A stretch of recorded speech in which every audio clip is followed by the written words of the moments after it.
And welcome back to another week of Behind the Lens. I'm Debbie Elias, film critic, creator, and host of Behind the Lens, where we go behind the lens and below the line with those movers and shakers, the film and TV makers, the producers, directors, writers, actors, cinematographers, production designers, costume designers, film editors, sound mixers, VFX gurus, animators, composers, and more. You name it, and we talk to them. And we're doing some talking on today's episode of Behind the Lens. And by the way, happy St. Patrick's to you all. Hope you're out there getting your green on. Maybe a little luck coming your way as well. Well, today we're taking a look at one film because the interview is long enough it takes up almost an entire hour on its own. Hilarity ensues this week.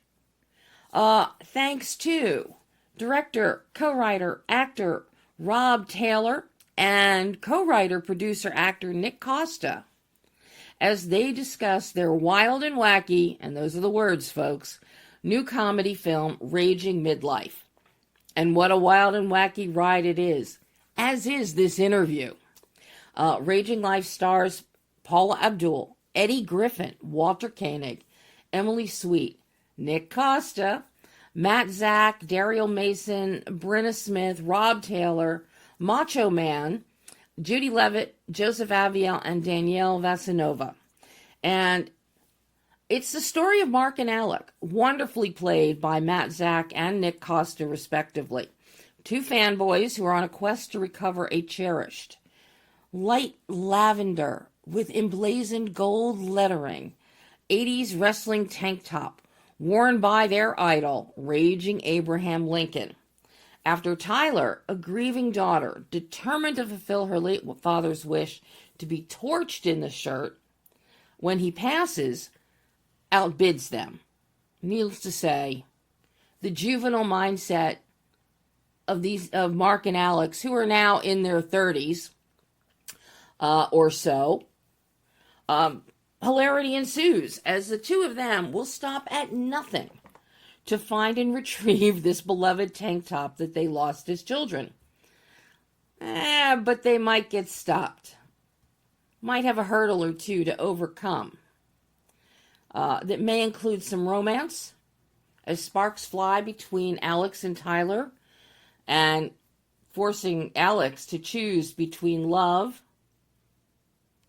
and Mark, and the ultimate piece of wrestling memorabilia. And how about a Viking funeral thrown in there for good measure? This is wild and wacky are the only words to really describe this film.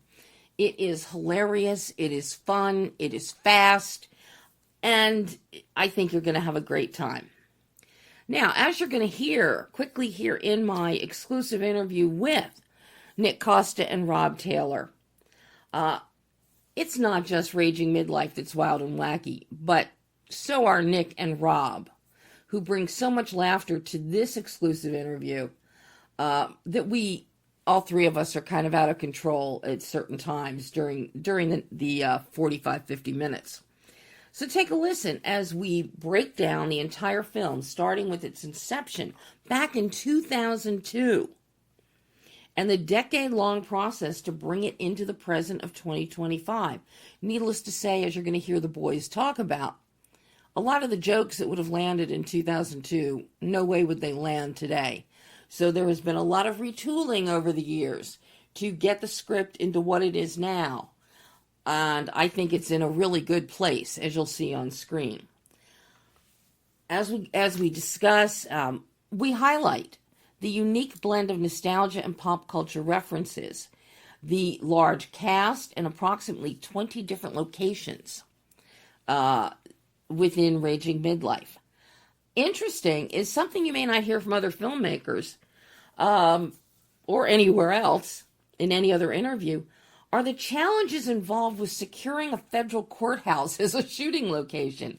Nick, who is also an attorney, although it didn't really help him in getting the courthouse, gives us all the ins and outs and hoops he had to jump through for this important location. Rob, as director, dives into the cinematography and working with cinematographer Eric Macy and developing a visual grammar inspired by 1980s filmmakers.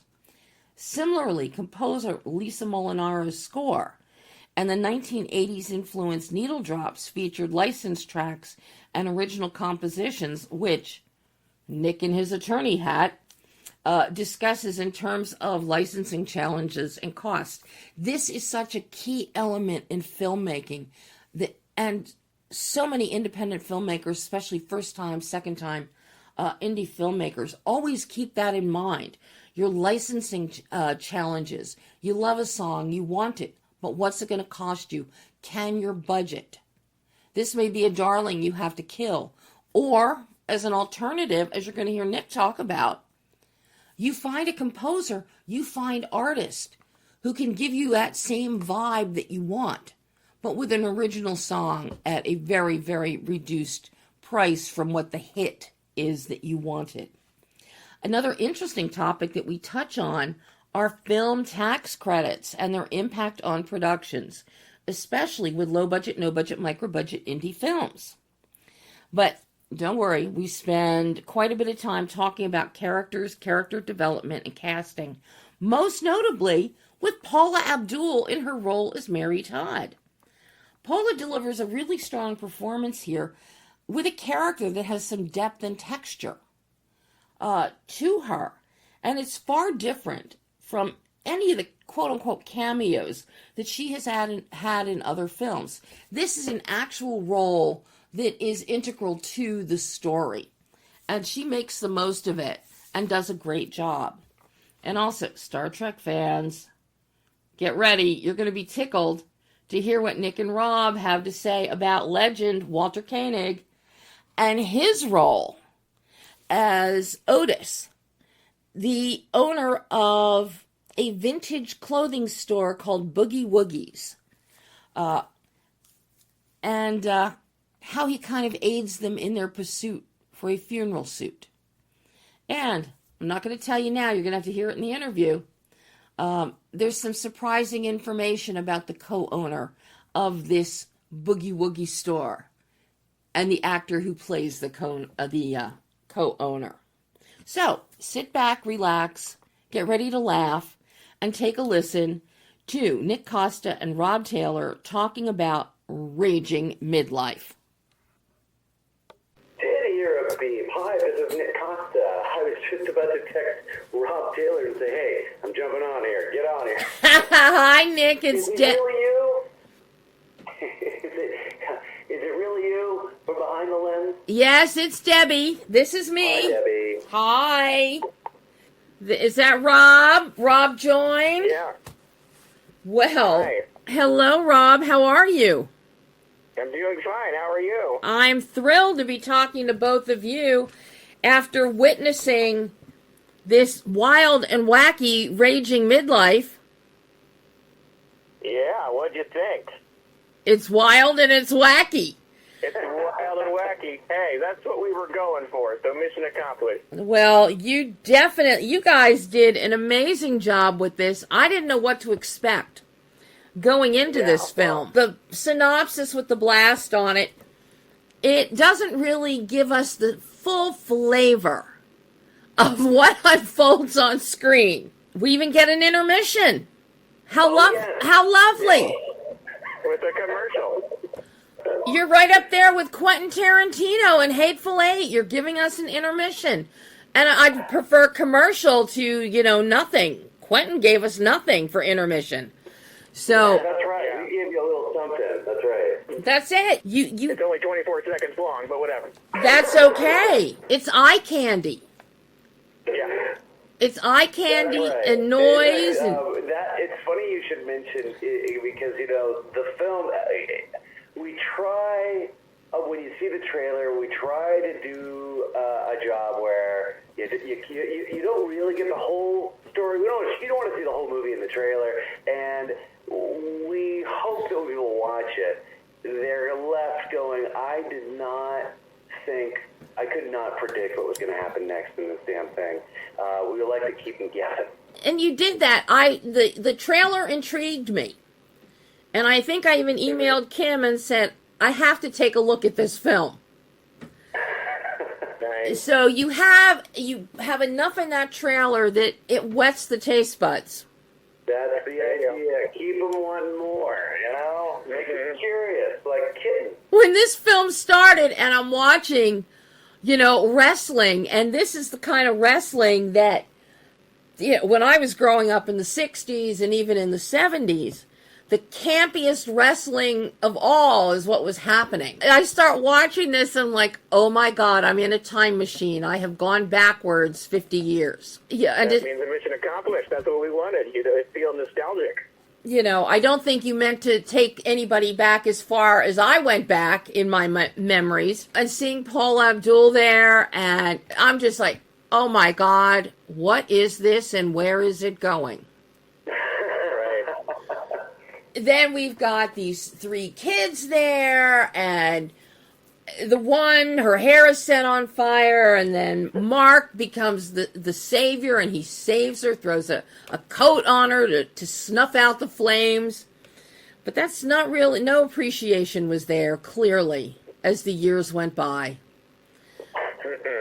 Which just sets us up for the present day, which is hilarious because you've got Alex and Mark who are trapped in the past, obsessing over this Ragemania t-shirt, tank top. You just go on this loony. It reminded me of Rat Race. Oh yeah. Very much reminded me of Rat Race as Alex and Mark going from the pursuit of this. You incorporate everything pop culture in there with delivery men, porch piracy. I mean, we had to definitely update the script a little bit to make sure it was nice and current and what the feels and squeals people have to deal with these days. That's right. Oh my God! So I've got to ask you, where, especially since you just said you had to update the script, how did you come up with this idea? Were you guys sitting at breakfast and eating cornflakes, and it's like, gee, this would be fun? How did this all start? It evolved in many ways over the years. I remember actually sitting in a dark movie theater. Nick was next to me, and I said, I have the loosest idea for a movie. We've got a couple of friends who lose something on an online auction, something that means a lot to them, and they get outbid at the last second by username blank, blank, blank, and they have to find this person and get the item that's rightfully theirs, and the name of the movie will be this username, which it was for the longest time, but we eventually changed the name of the movie. Yeah, so the skeleton was there, and this is, by the way, like 2002 or 2003. Wow. And when I said the idea, yeah, probably 2002. Yeah, and we kind of had a little sit-down powwow with me, Rob, his twin brother Neil, and the other lead in the film, Matt Zach. And I believe, dare I say, Rob, if I'm not wrong about this, I believe it was Matt Zach that came up with, hey, it should be the tank top that Kurt Russell wore in Big Trouble in Little China. And everybody just roared and said, yes, this is it. Yeah, it was totally Matt's idea to make it the Big Trouble in Little China tank top, which it was for many years. We eventually had to adjust it to make it a little more accessible to a general audience, which is why it's wrestling now. But the bottom line is, Matt picked a tank top back then, and because of how dense the script was surrounding a shirt, it had to stay a shirt. We just had to figure out what a more accessible shirt would be for the audience. And to be honest, if I'm telling you the real dirt, it wasn't until I went to law school, and in the interim, so that Rob and I could get some funding for this movie and every other movie at the time, because we were literally in his in Oregon City in his barn making sci-fi action adventure comedies for no budget.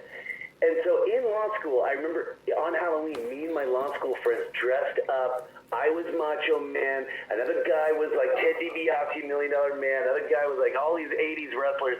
And then it just kind of struck me. I was like, you know what? Hulk Hogan has that famous tank top that he tears off each and every time he's about to go into wrestling bedlam. Wouldn't that make a good substitute? And I approached Rob, and he was like, okay, we're on to something. And then, of course, going to law school, you learn things about intellectual property and getting sued by people. But we also learned about parody. Parody. And so we learned, like, we can get away with it if we make our own wrestlers. And so it was Rob's idea to come up with this wrestler, Raging Abraham Lincoln, with infused with some of our favorite wrestlers. One of obviously mine being Macho Man Randy Savage, and so he's kind of a hybrid between Honest Abe and Mr. Savage. That's right. But I love the fact you started this in 2002. So, yeah, you had to go through a lot of updating and development over the years. Some of those jokes weren't going to land in 2025. Yeah. Yeah. I'm sure even some of the pop culture references of 2002 that you probably had in there would not land today. We had to make adjustments, and there's scenes where someone's on the telephone. Oh, but they get caught up by the cord. Now they're hanging up the phone. It's like, okay, yeah, people don't have those phones anymore. I hate to dispute that with you because I'm on one of those phones right now. All right. There's still a few kicking around. I hate to break it to you, Rob, but so am I, actually, so sorry, dude. I swear by my hardwire, copper line, old landline phone. I will fight. I will fight to the death to keep it. When the satellites, when those satellites fall from the sky, Nick and I are still going to be talking. That's right. And I'll be out in the dust, alone and cold. Well, that's your fault.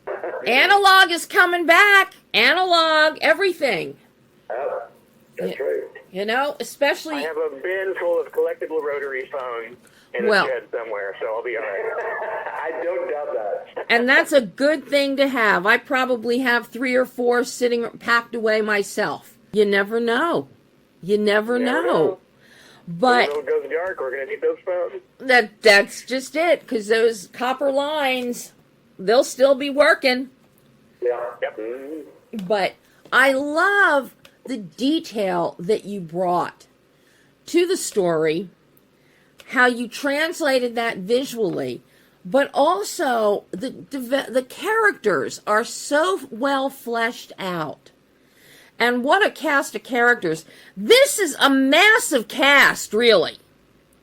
Mm-hmm. When you look at everything, all your different wrestlers, the interviewers, this is a large cast for what I like to call low budget, no budget, micro budget film that you can finance after you've gone to law school and you've made just enough money that you can spend it all and put it into a film. Right. You nailed it. I've been there, done that. So I know exactly what you've done. How difficult was it creating all of these characters and giving them so much vibrancy and life? So when we wrote the original script way back in the day, we actually wrote ourselves into the script then. So Nick and Matt were always Alex and Mark, and I was always Rob. And Bruno was always Denise, I think, if I'm not mistaken. Or maybe that kicked around, but yeah. And then the rest of the cast was sort of curated over time. And we kind of like to let the actors help dictate what their character is going to be, and if they can't do it the way we want it, then we just play those parts. Well, I have to say, I love what you did in terms of the characters, and when you say, the actors themselves, Eddie Griffin is perfect as El Duque, and Walter, the dialogue that you have, that whole scene in Boogie Woogies involving Walter, I was roaring. That's an example of a scene that was untouched since 2002. And untouched, but expanded. The only thing we did was Walter, for this film, had 2 demands because he was in our last film, and he said, "Listen, Nick, I want to do this new film, but I'm not going to come back and do the Russian accent like I did in the last film, okay? I'm from Chicago. I'm an actor. I don't want to do the accent. And I said, done. And he's like, one more. I want my wife, Judy, to be in the scene with me. And I was like, can she act?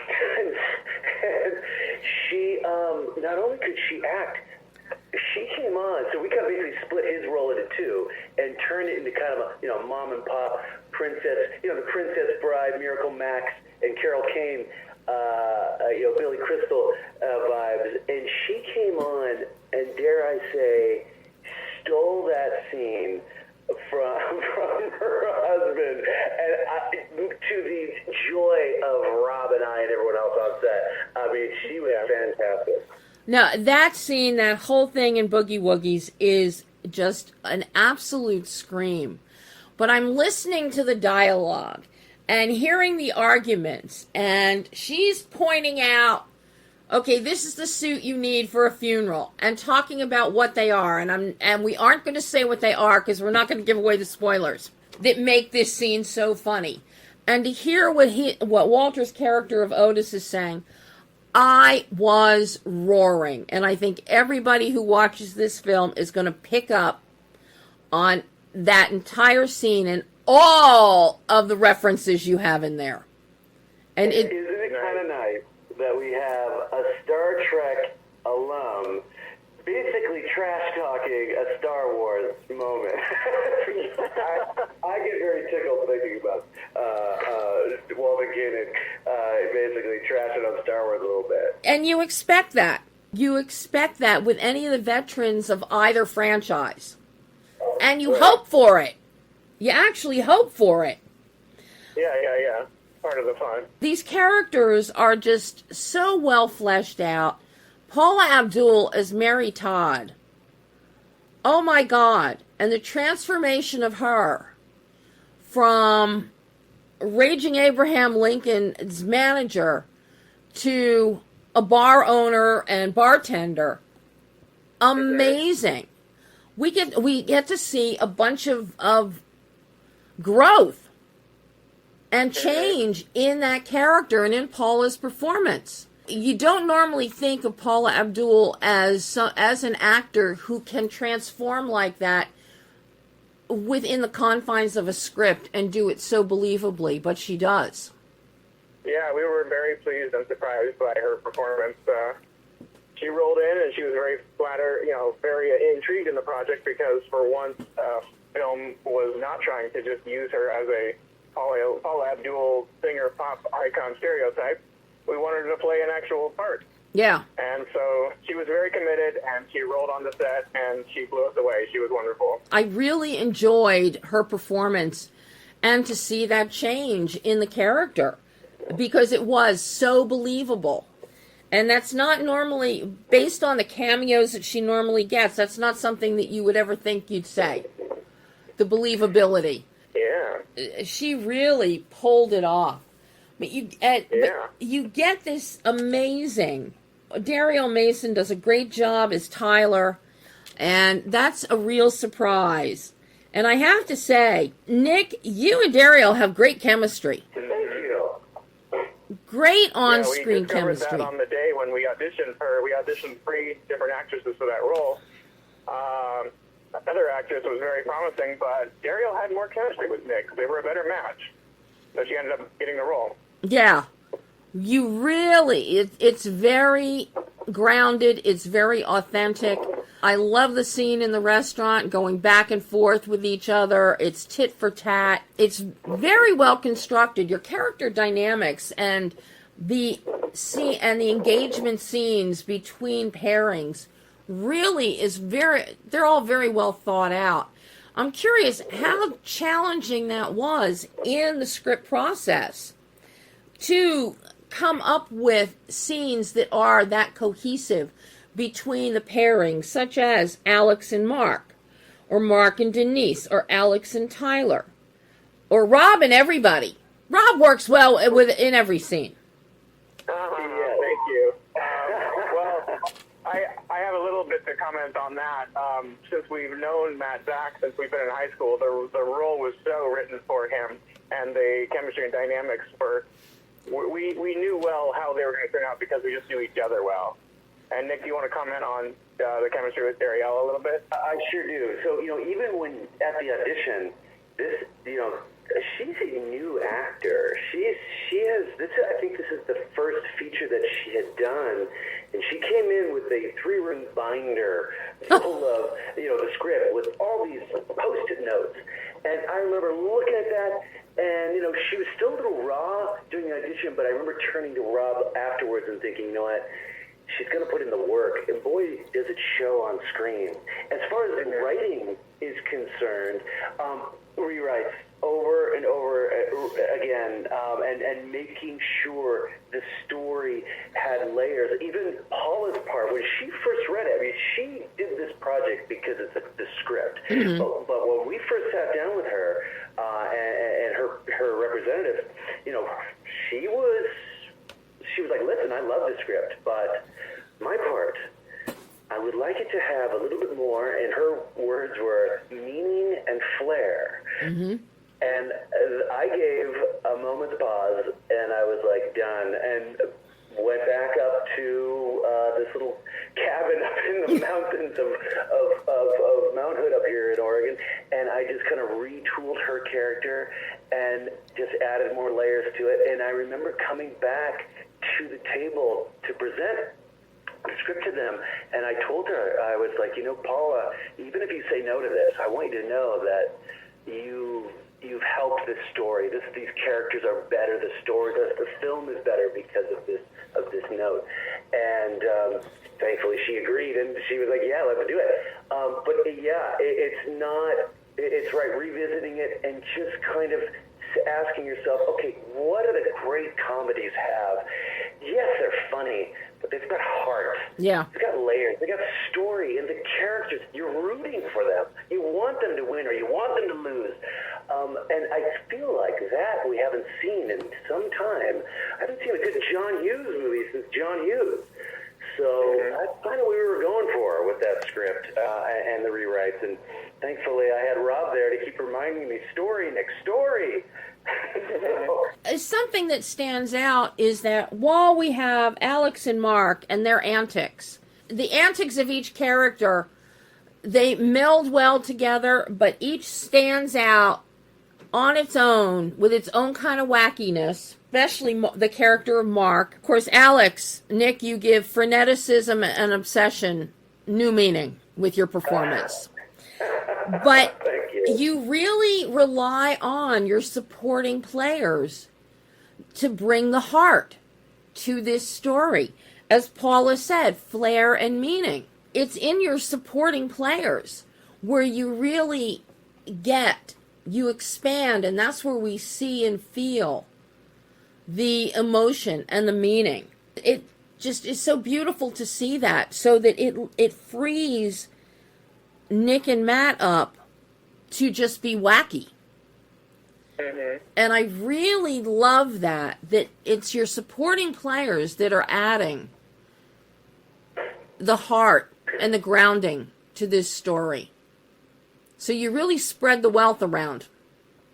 It's an ensemble. At the end of the day, it's hard to put, the crown on anybody's head here, because we all, like you said, support, all the characters support the others, and just give this so much body that you just, like you said earlier, for an independent film to have so many characters and locations, it's just kind of unheard of, and fortunately, we actually had a lot of help with some film incentives here. I got to thank the Oregon Film Office, Tim Williams over there, who really supported us throughout this thing, because it isn't just the laws of the lawyer money that keeps this thing afloat. That's right. It was the support of a lot of people, and the governor's office here that loved the story and wanted to help, and they did. So that's why the tax incentives, film incentives, are so important and critical,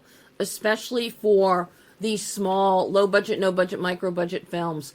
And I think there are a lot of state legislatures that don't quite get that and understand that.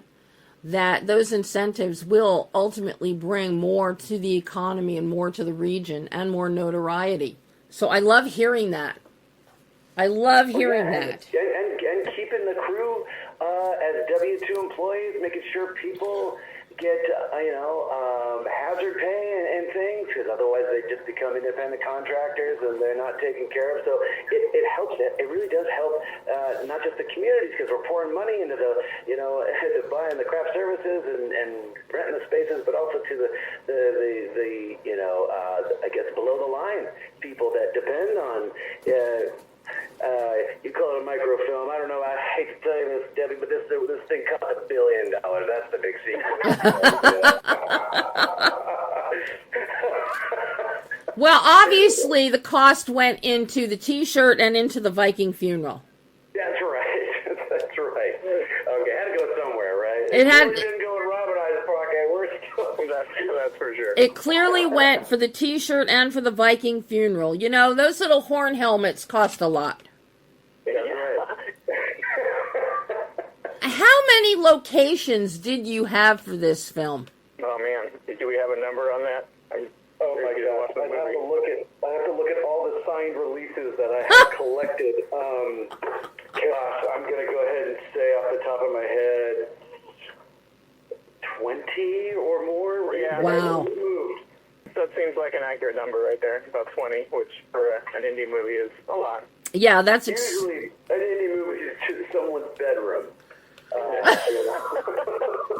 That's ambitious. As I'm watching the film and I'm seeing all these different locations, ambitious was the word that popped into my head to tackle, because you got to set up, break down with every single one, and that cuts into your shooting day. It shuts into your overall time element. So yeah, that was very ambitious, but you pulled it off. Yeah, well, I tell you what, try getting I'm a lawyer. You'd think of getting a federal courthouse wouldn't be a big deal, right? Oh, no, the GSA, the U.S. GSA made me work to get that courtroom scene in the beginning, and I flew to D.C. to get it done. I mean, so a lot of this was not just a quick phone call and a knock on the door. There was a lot of hoops that needed to get jumped through to make it happen. Wow. Now, Rob, once you've got everybody cast, the script is done, you're getting ready to shoot. Talk to me about the actual shoot, and particularly working with your cinematographer, with Eric Macy. I'm curious because this film has such fluidity and so much movement and motion to it. And this is where your visual grammar is really going to come into play, and the ability of your cinematographer in terms of camera movement and what you're doing. So I'm curious about your work with Eric and how you developed a visual grammar and shooting style. Yeah, I've got plenty to say about that. Eric is a sweet man and very experienced, and him and I worked very well together. He's got a lot of experience to the point where I tell him the vibe I'm looking for, and then he can just start sending grips and lighting guys around to get the scene lit. Some of the shots, a good handful of the shots, I had very specifically something in mind. I did a lot of storyboards and brought them on set that we could follow to the letter. And then sometimes I didn't have time to get the storyboards done, so him and I would just put our heads together and decide how to shoot it. But yeah, it was a cohesive experience working with Eric. Would work with again. Yeah, and I notice you really shy away from extreme close-ups here. You use a lot of mid-shots, mid-two shots that work well, because I think almost every scene in the film has 2 to 3 people at a minimum. Well, I tell you, I was when I told Eric what I wanted, I was like, well, look at Steven Spielberg's work in the 80s. He also has a lot of mids and wides. Because as we were making a movie that was supposed to be a nostalgic throwback for 80s kids like ourselves, I wanted the audience to unconsciously feel like they were watching a movie made in the 80s. So we did a lot of studying of Spielberg, John Hughes, 80s filmmakers, and now you've got the result. A little mixture of everything. But yeah, we were leaning leaning cinematography styles of the 80s. And I like your exteriors. I like your beach scenes. Those look beautiful, and you go wide on those. And the same thing with our Viking funeral.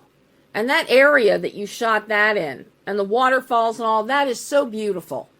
Really beautiful. And I'm glad that you guys went wide with that.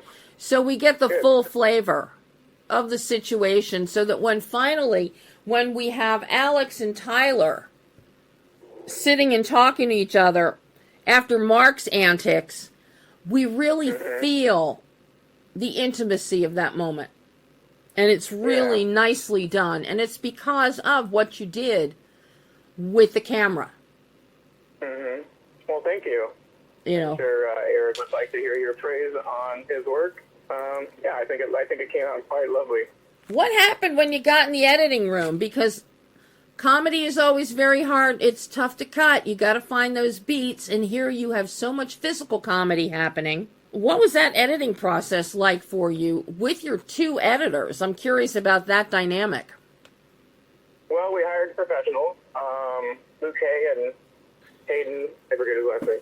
Those boys know what they're doing. So they gave us some help on our previous film. After we had a cut, they kind of, or Luke rolled in and sort of told us how we could tighten it up and gave us a few pointers. And then for this one, we just handed the footage over, and we got rough cuts back. We gave notes, and it was lovely. It was the easiest editing experience I have ever had because I wasn't editing it.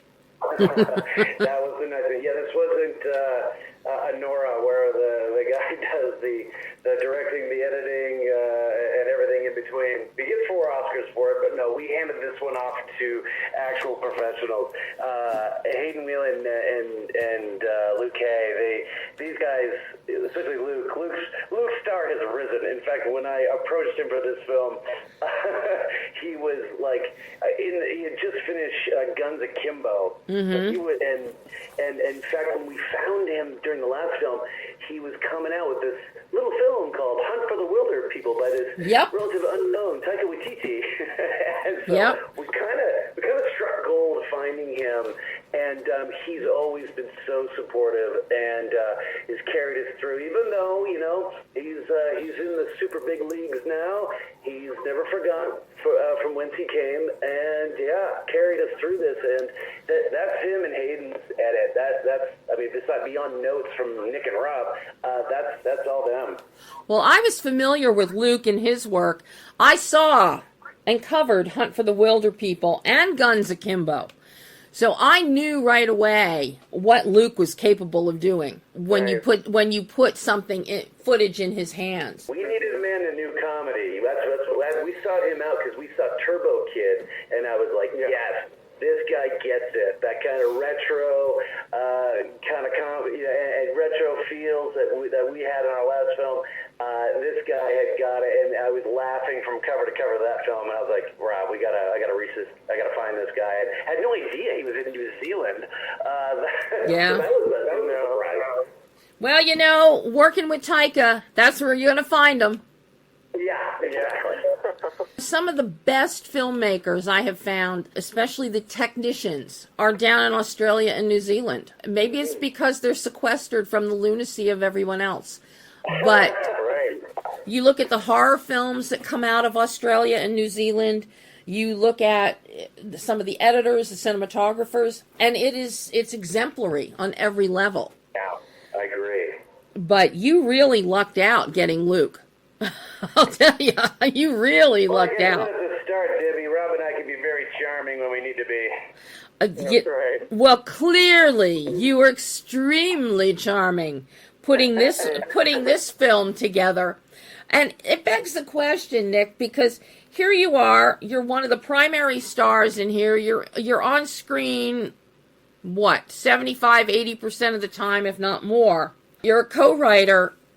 Was there fluidity in terms of ad-libbing, number one, so that as you're acting, you're thinking, no, I really want to change that. Or Rob is saying, no, we're not going to use that. Let's do it this way. So you're killing your darlings in your head while you're acting. But then you're also worrying about money and everything else as a producer. Yeah. Let truth about rock and roll, okay?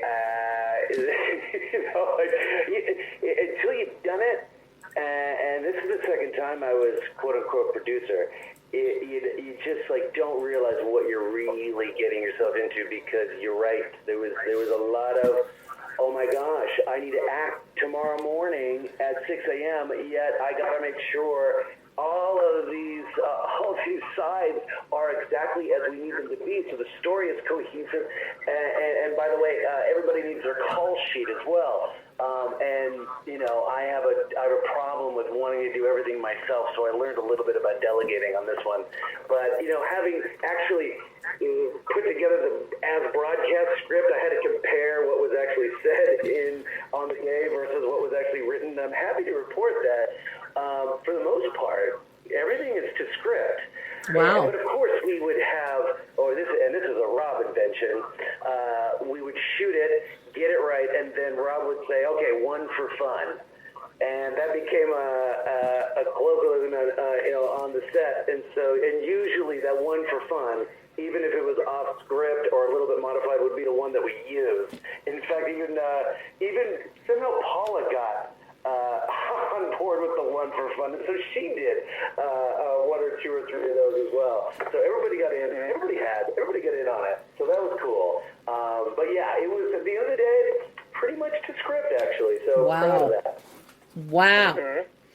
But now I'm thinking, because there is so much happening in every scene here, Rob, from a directorial standpoint, it kind of feels like you need to stay to script when you have so many antics and so much wackiness happening between the characters. Would that be a fair assumption?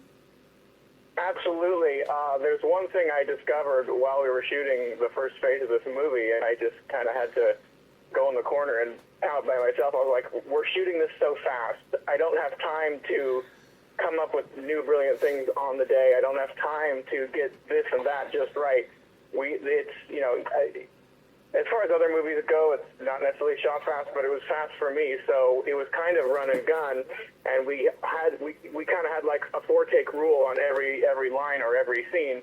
Like if we're going past 4 takes, we're doing something wrong. But I'm also very welcoming to improv, because sometimes you'll get brilliant stuff that you just can't write, and that's why I would always do one for fun, because the actors are very clever and often give me something that I could never have come up with on my own. Well, I've got to ask you, Rob, as the director, did actor Nick actually take direction, or did he just try and go off on his own and pull out his producer's hat and say, "I'm a producer, I'll do what I want"? No, Nick maintained respect for his director on set. He ran the show otherwise, but when I told him what to do, he would fucking salute me and say, "Yes, sir," and he would do it, and he would see why I was telling him to do it. I wouldn't tell him to do it for fun. My direction had a lot of purpose, which he would usually understand immediately.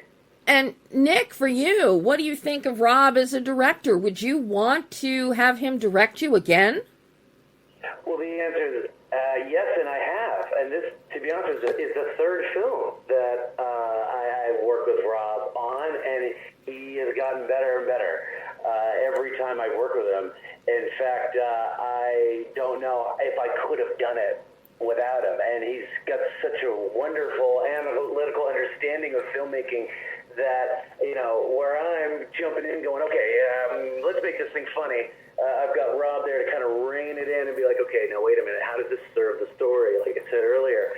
As far as run and gun, we did shoot for 33 days. Oh, my God. Exactly run and gun. No. It's true. There were just times when I thought we would shoot like 3 scenes in a day, and I was like, and my actors did fine. I was just more worried about getting it lit and shot properly. So the shooting was the only part that I was like sort of nervous about getting done a little too quickly. The performances were great, pretty much right away, because our performers did some rehearsal, but they didn't know rehearsal. And it's nice to have someone like Rob who is committed to getting it done and getting it done right, and not getting distracted at things like, hey, this Paula Abdul is sitting in front of my old high school friend Nick right now, it's all business. I think you even mentioned once, Rob, that like I think a few days after that shoot, you were like, oh, that's kind of cool. There's a pop icon in our film. It just doesn't get phased, which is great because even I was a little nervous on that day. Wow. Now, there's another element of this film that's very important in here, and that is your score, your needle drops. For each of you, number one, what were you looking for musically in terms of score and your needle drop songs, but also based on what you wanted, what Rob wanted, what both of you may have wanted? How did licensing of the individual tracks impact your work, Nick, in terms of budgeting? Rob, do you have something you want to add there? Because I could tell you the whole story. Well, it is kind of two questions in one. There's the score and then there's the soundtrack. Yep. The score, I just wanted it to sound like 80s scores, which is one of the best music for movies ever came out. People like John Williams and Danny Elfman, who give these very exciting, Alan Silvestri, great scores, and I just wanted to have that kind of musical feel throughout. And then the soundtrack, take over, Nick. Yeah, well, the score was done by Lisa Molinaro, I would add, who made a name for herself playing with the viola with Modest Mouse for 10 years. And so she did a remarkable job on the score. It was her first time, too, ever making a soundtrack. As far as the needle drops are concerned, there's a Billy Bragg song in there, A New England, that I absolutely loved and just needed to have. And I flew to London to bang on Warner Chappell's door to get their attention because they were not replying to my emails. And I got their attention. So it went from having to fly across the world for a song to opening it up to musicians locally. And to be honest with you, some musicians were this band Glenn and the Sunshine Gang, who just like, it was just, I don't know whose friend it was, just came out of the woodwork, was like, hey, I got an 80s vibe, and I think we ended up licensing like 7 songs of theirs. I just loved the sound of it. It just worked exactly what we're going for. But others were nostalgic feel. Yeah, others we were flirting with some bands like the Idols, and then we found this all women group called the Lambrini Girls in the UK because I had a friend that was living out there who was like, you got to listen to these guys, and that took right. That was just going back and forth. I didn't have to fly all the way to London for that one, but it was just great to have a wide swath of just everything from punk to just like the 80s and new wave feels in this, that by the end I'm like, you know what, if you hate the movie, you're going to love the soundtrack. The soundtrack slaps. What can I say? We nailed that. Yeah, it's a great soundtrack. I want it on vinyl. Now, see, that's what you have to do with this one. It needs to be on vinyl to go with the whole vibe of the film. Totally. We all remember Ferris Bueller. You know, there's songs that will probably never resonate but for a film. And then you watch the film and you're like, yes, that song. You know, and so I hope that if people watch this one go, oh my God, yes, this, and yeah, remember the film because of the soundtrack and vice versa.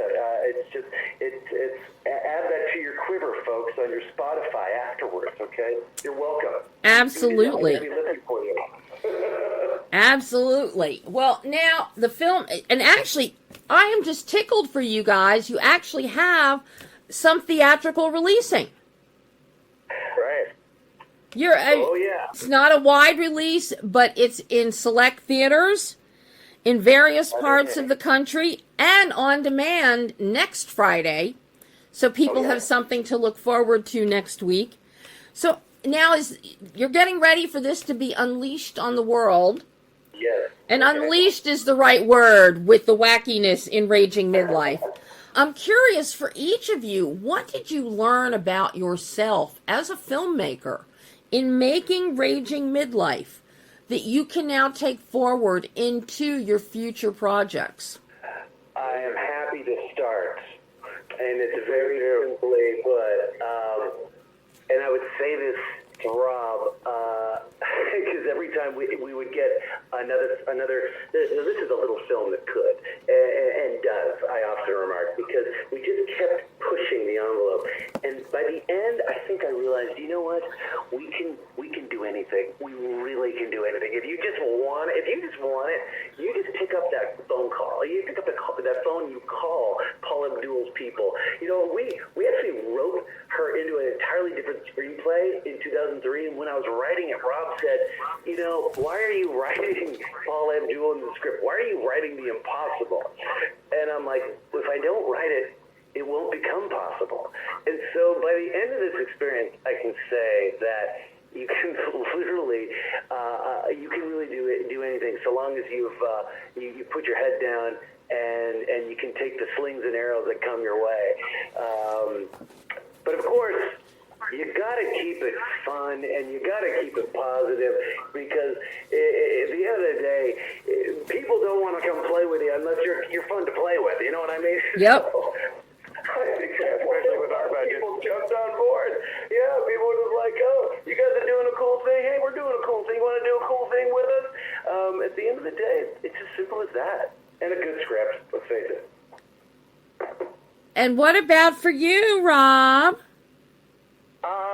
You know, the thing about it is I learned to stick to my guns, and which I'm open to collaboration, but identifying when something's a good idea and when something isn't is very important, because there's a lot of cooks in the kitchen sometimes, and you have to remind everybody, thanks, but be quiet. I'm running the show. And, you know, honestly, there were times when I might have taken a few too many ideas than I should have when I watched the final product. And what I learned about myself is stick to my guns even harder next time. Because a director's voice comes through in a movie. And if there's too many voices, it becomes mud. So what I've learned is to stick to my guns even harder so that my voice in the next movie is more pure, which will just make the movie better and more individual and more memorable. Are you two working on anything else now? Well, yes. Yeah. I love this question, because then I get to talk about the musical that we're going to do. Oh, God. So I had this little brainchild. I think I came up with this in 2003 as well, but it really just ended up as a treatment. But, you know, Paula, our very last day of shooting, was like, well, what's the next thing? What are you guys doing next? And I was like, it's a musical, Paula. And she got really excited. And I was like, okay, so here's the deal.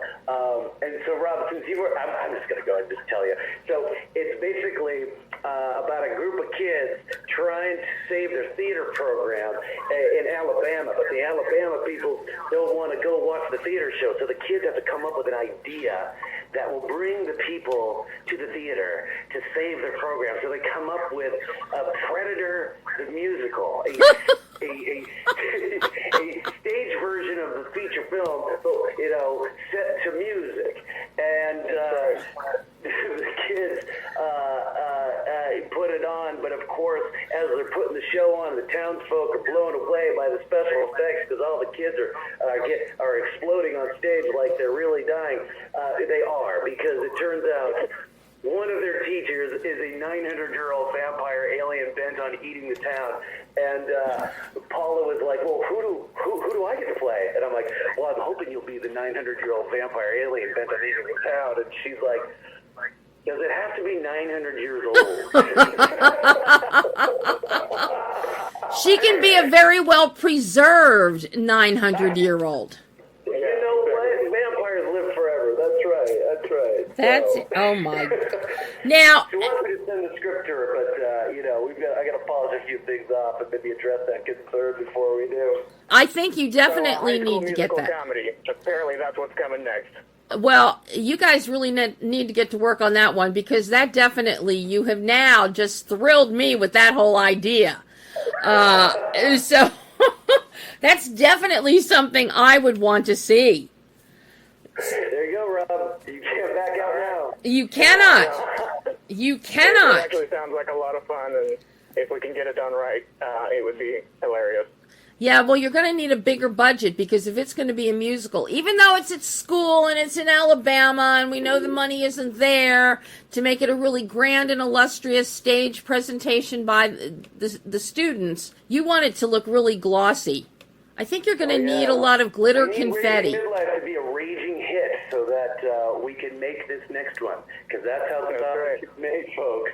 It's not because of some lowly immigration attorney out in Portland funneling his retirement into a film. It really takes a village, especially with something like that.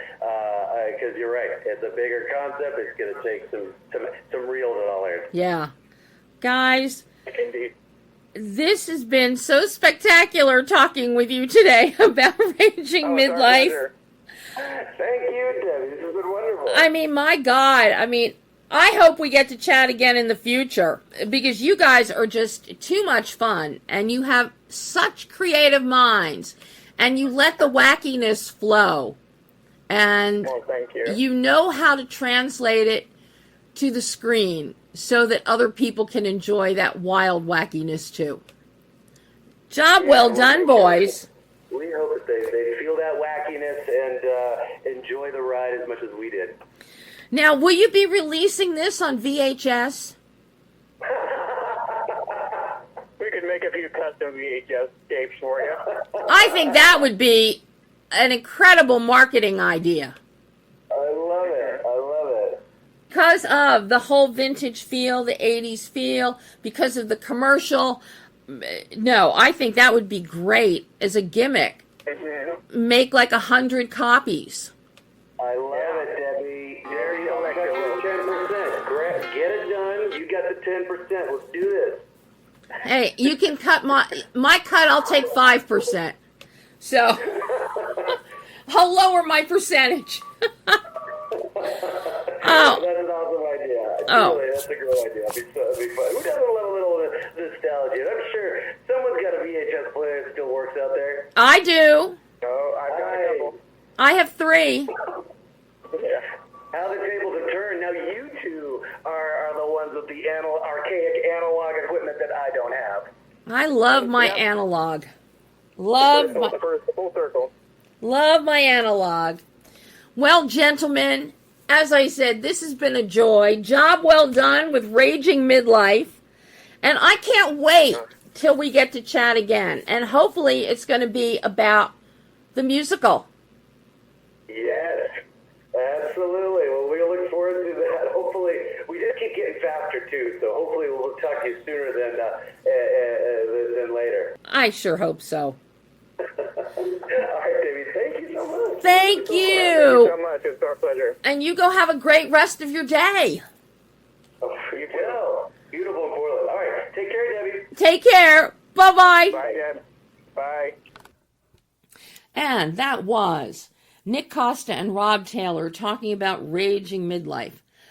It's now available on demand and showing in select theaters across the country. It just released on Friday. So it's a perfect film if you just want to kick back, relax, and forget about all the mishmash that's going on in the world today. It's a lot of fun, and I think you're going to enjoy it. So that is all the time we have this week. Join me again next week as we take a look at Appalachian Dog, another indie film, and chat with writer-director Colin Henning. It's a beautiful film. It's interesting. It's a period piece. So, until next week, I'm Debbie Elias. This is Behind the Lens.